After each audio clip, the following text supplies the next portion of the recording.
Aha, hoş gördük bir daha. Deməli, bugün 9-10-cu siniflər üçün biologiyanın ilk anlayışları, botanika və zoologiyadan işlədiyimiz sınavın nəticələrini yoxlayırıq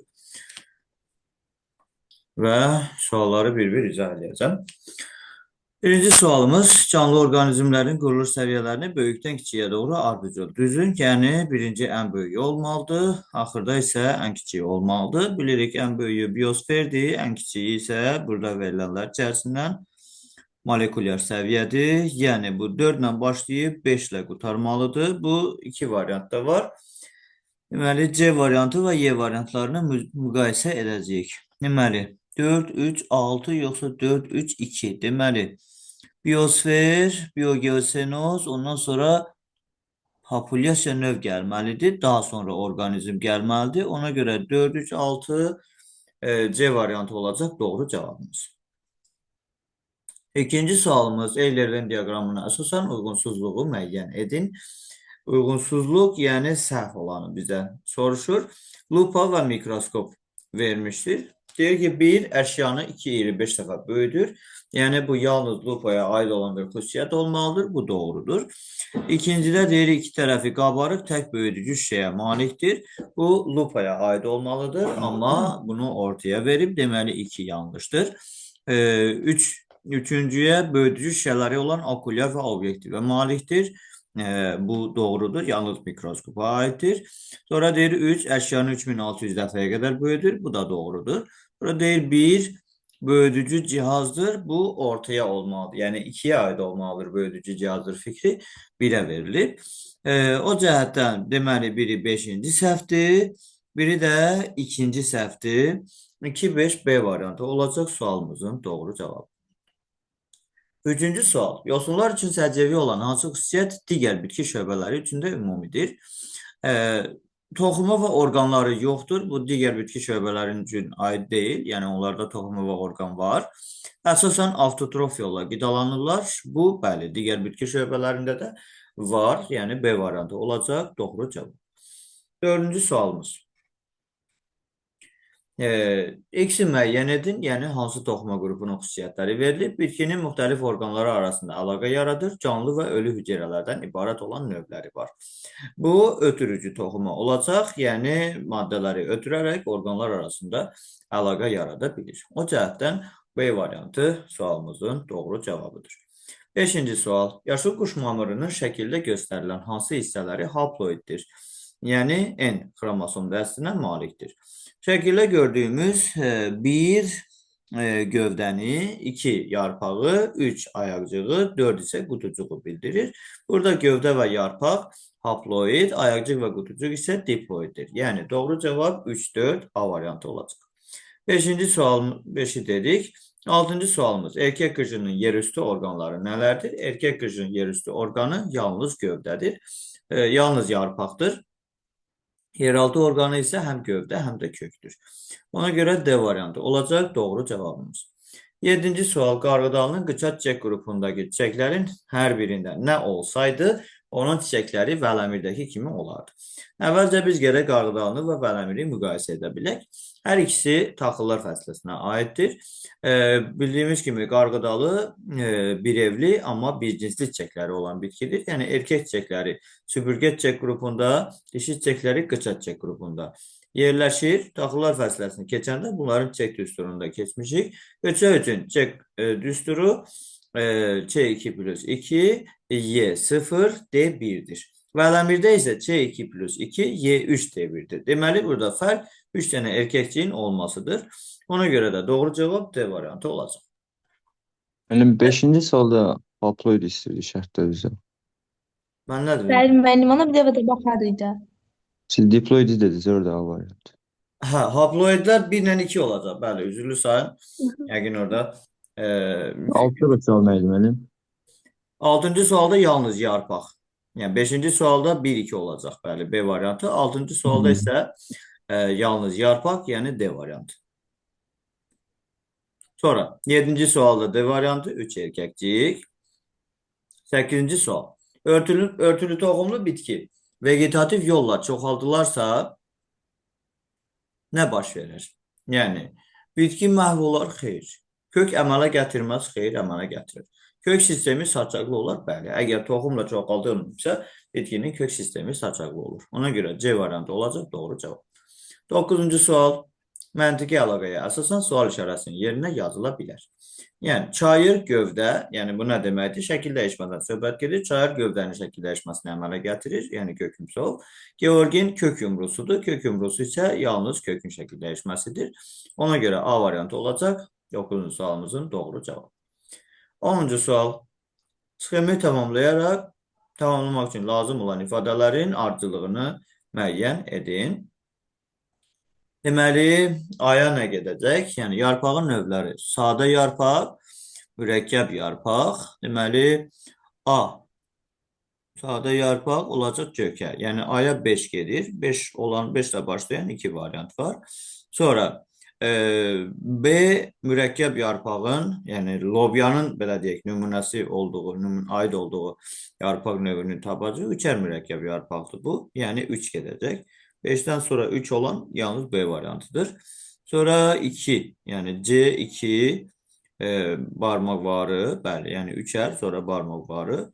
D, lələkvarının bir növünü deyəcək. Bu A akasiyadır, 1 gedəcək. Sonra isə ən axırda acı paxla barmaq varı mürəkkəb yarpağa aiddir.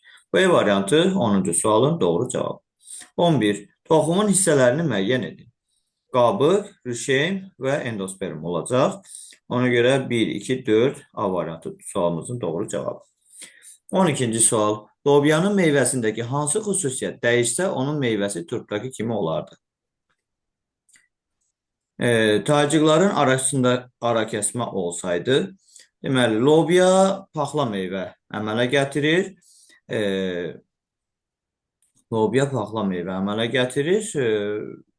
Turp buynuz meyvə əmələ gətirir. Yəni, demək istəyir ki, paxla meyvəni necə dəyişsək, buynuz meyvə olacaq. Tacıqların arasında ara kəsmə olsaydı, bəli, A variantı olacaq doğru cavab. Sonra, 13. Enli yarpaqlı çılpaq toxumlu bitki, bu ginkgo bitkisidir. C variantı. Rəng daşıyana malik olmayan bitki, bu sfagnumdur. Yəni, yosunlarda rəng daşıyan, yəni xromatofor olur. Digər bitkilərdə olmur. 15-ci sualımız məsələdir. Məsələnin həllini yazılı şəkildə yazıb göstərəcəm. Deməli, başlanğıc bakteriyaların sayı A, maksimum nəsil sayı bölünməyə sərf olunan zaman. Yəni, burada Y-X fərqini soruşur. Onu deyim ki, nəsil sayı başlanğıc və son bakteriyaların sayından asılı deyil. Sadəcə zamandan və bölünmə, belə deyək, bir bölünməyə sərf olunan zamandan asılıdır. Yəni, burada əgər 2 saat verilibsə, bu 120 dəqiqədir. 120-ni 20-yə bölərik, yəni adətən 20 dəqiqədən bir götürülür. 20-yə bölərik, 6 nəsil olacaq, bu X-dir. Y-də 3 saatdır, 180 dəqiqə, 180-i yenə 20-yə bölərik, bərabərdir 9 olacaq. Buradan Y-X fərqi 9-dan 6-nı çıxarıq, eləyəcək 3. Yəni, B variantı doğru cavab. 16-cı sual. Penisil göbələyi parazit qidalana bilər? Xeyr, penisil göbələyi saprofitdir. Ona görə 2 doğrudur. Lövhəcikli göbələkdir? Xeyr. Sporla çoxalır? Bəli. Sporları salxım şəkilli sporangillərdə yerləşir? Bəli. Yəni 2, 4 və 5 doğrudur. C variantı olacaq. Doğru cavab. Mən 13-cü sualı deyə bilərsiniz bir də. Cavabı. 13-cü sualı. Enli yarpaqlı çılpaq toxumlu bitki ginkgo. C variantı. 14 A oldu. 14 A oldu, bəli. 15 B oldu. 16-da 2, 4, 5 C variantı. Mətndə buraxılmış sözlərin ardıcıllığını müəyyən edin. A planarının bədəni 3 rüşeym qatından ibarətdir. Yəni 3 rüşeym qatından hansılardır? Yəni belə deyək, ektoderma, endoderma, mezoderma. Yəni birinci boşluğa 2, ikinci boşluğa 4 gedəcək. Deməli, sonra orqanlar arası boşluğu parenxima ilə doludur. Sonra 8, yəni 2, 4, 8. Sonra da iki tərəfli simmetriya 6. C variantı olacaq doğru cavab. Aşağıdakı qurdlardan hansıları sap qurdlar tipinə aiddir?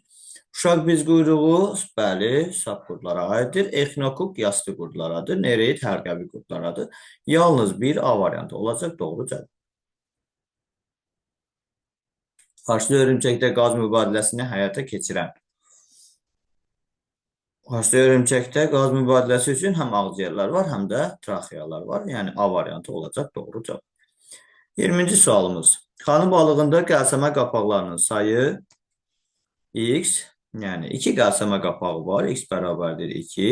Qəlsəmələrə bilavasitə qanı gətirən arteriyaların sayı 4 cütdür, yəni 8, y bərabərdir 8. 2 o da 8 bərabərdir 10. D variantı olacaq doğru cavabımız. 21. Məməlilər haqqında səhv mülahizə. Sağ yumurtalıq reduksiya olunmuşdur. Bu səhvdir. Bu quşlara aid olan bir xüsusiyyətdir. Bəzi nümunələrin mədəsi 4 hissədən ibarətdir. Doğrudur. Mayalanması daxilidir. Bu da doğrudur. İsti qanlıdır. Bəli. Ürəyi 4 kameralıdır. Bəli. A variantı sualımızın cavabı olacaq. 22-ci sual. Tənəffüs zamanı atmosfer havasındakı oksigenin 80-90%-ni mənimsəyə bilən heyvanların aid olduğu sinif. Bu quşlar sinifidir. C variantı olacaq doğru cavab. 23. Həzmin müəyyən hissəsi həzm vəzisində gedən onurğasılar üçün xarakterik deyil. Bu, xərçəng kimilər sinifinin nümayəndələridir. Yəni, yalnız bunlara xarakterik olan sinifdir. Bir cüt bığcığa malikdir. Xeyr, 2 cüt bığcığa malikdir. Ona görə bir yanlışdır, elə biri götürərik. 5 cüt yerimə ayağına malikdirlər, bu doğrudur. Qəlsəmə ilə tənəffüs edirlər, bu da doğrudur. Bir cüt mürəkkəb gözləri var, bu da doğrudur. 4 cüt sadə gözləri var, bu yanlışdır, bunu da götürərik. Ürəyi boru şəkillidir, xeyr kisə şəkillidir. Yəni 1, 5 və 6 olacaq sualımızın cavabı.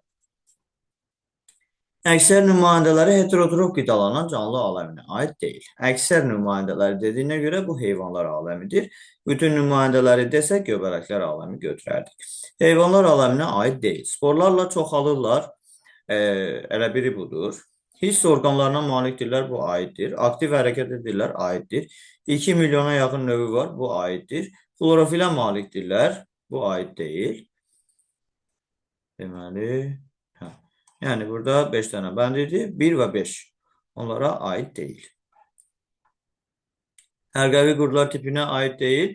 İfrazat orqanı böyrəkdir, bu aid deyil. 3 sinifi var, bu aiddir. 4 kameralı ürəyə malikdirlər, bu aid deyil. Yəni biri 3 olacaq, yəni 1 və 3. İkinci bədən boşluğu aiddir, onurğalı heyvanlardır, o aid deyil, 5 olacaq. Dəri tənəffüsü, yəni bunlarda var bir çox nümayəndələrində. Ona görə 1, 3, 5 olacaq sualımızın cavabı. 26-cı sual. 4 bakteriyanın 20 dəqiqədən bir bölündüyünü fərz edərək 3 saat ərzində əmələ gətirdiyi nəsil sayı ilə 3-cü bölünmədən əmələ gələn bakteriyaların sayının cəmi nə qədərdir? Deməli, 4 bakteriyadırsa 3 saat ərzində bölünürsə. Deməli, 3 saat 180 dəqiqədir. 180 bölünsün 20 bərabərdir 9 nəsil. Yəni bu 9 nəsili bildirir. Nəsil sayını istəmişdik. Bu 9 oldu. 3-cü bölünmədən əmələ gələn bakteriyaların sayının cəmi. Deməli, birinci bölünmə 4-dən 8. İkinci bölünmə 8-dən 16. Üçüncü bölünmə 16-dan 32. 132 yazdım. Üzüşdürəm. 16-dan 32. Yəni, burada demişdik ki, xəttin solunda olan bölünməyə məruz qalan, sağında olan isə bölünmədən əmələ gələn. Burada əmələ gələn dediyinə görə 32-dir. 32 üstə gələk. 9 bərabərdir 41 olacaq sualımızın cavabı. 27-ci sualda uyğunluqdur. Qırışlı yarımkürələr qabığı, yanxat orqanı, qırışlı beyincik. Deməli, burada qırışlı yarımkürələr qabığı. Şimpanze, qırışlı yarımkürələr qabığı, A bəndi şimpanze. Deməli, biri aiddir. Siyənək, balıqdır, yanxat orqanı, B bəndi. Sərçə, qırışlı beyincik. Yəni, burada əslində A bəndi, şimpanze, qırışlı beyincik beyinciyə də aiddir. Yəni burada əslində sonradan düzəliş eləmişdim. Sadəcə PDF-i sizə göndərəndə bu şəkildə gəlib. Deməli, A bəndi həm 1-ə gedər, həm 3-ə. Yəni əslində 1 üçün nəzərdə tutmuşdum, amma 3-ə də aiddir. Sonra C-ni dedik. Sərçə. Sadəcə qırışlı beyincik var sərçədə. Sonra balina.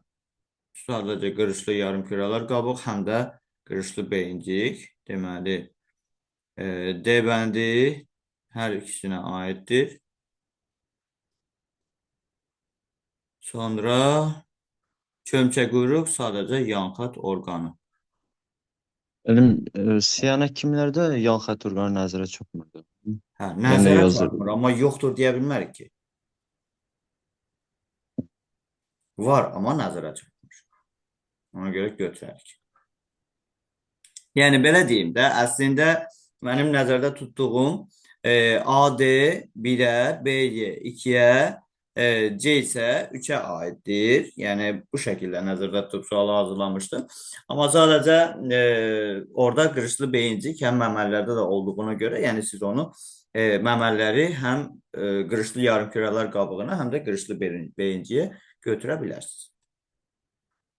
Sonra davam edirik situasiya sualımızdan. Həkim, xəstə həkimə gedib şikayətlərini söyləyərkən nəzisində ağ boğumlar gördüyünü söylədi. Həkim onun həzm sistemində çox hüceyrəli parazit qurdun ola biləcəyi qənaətinə gəldi.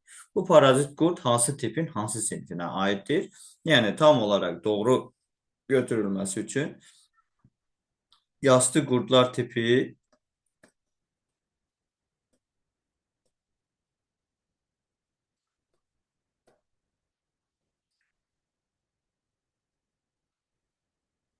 deməli yastı qurdlar tipi birli sorucu lent şəkilli qurdlar sinfi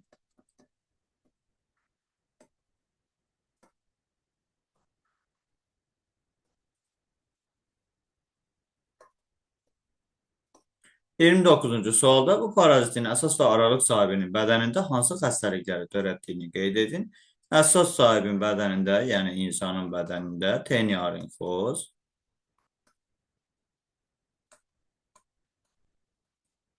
aralıq sahibin bədənində pinnoz xəstəliyini törədir. Bu parazit qurdun 8 fərdində olan sormaclarla 8 sürfəsində olan qarmaqcıqların sayının cəmini tapın. Deməli, 8 vurulsun. Sormac 4 dənədir. Vurulsun 4, üstə gələk 8 vurulsun. Deməli, qarmaqcıq 6 qarmaqlı sürfə olur. Və bərabərdir 8 vurulsun 10 bərabər 80. Yəni, doğru cavabımız 80 və yaxud 32 üstə gələk 48 bərabərdir 80 şəklində də yazıbsınızsa doğru olaraq götürə bilər. Ümid edirəm ki, bu suallar hər birinizin botanika və zoologiyaya aid olan biliklərinizi müəyyən qədər xatırlamağınıza kömək eləmiş oldu. Belə, qeydi bitirirəm. Ondan sonra davam edərək.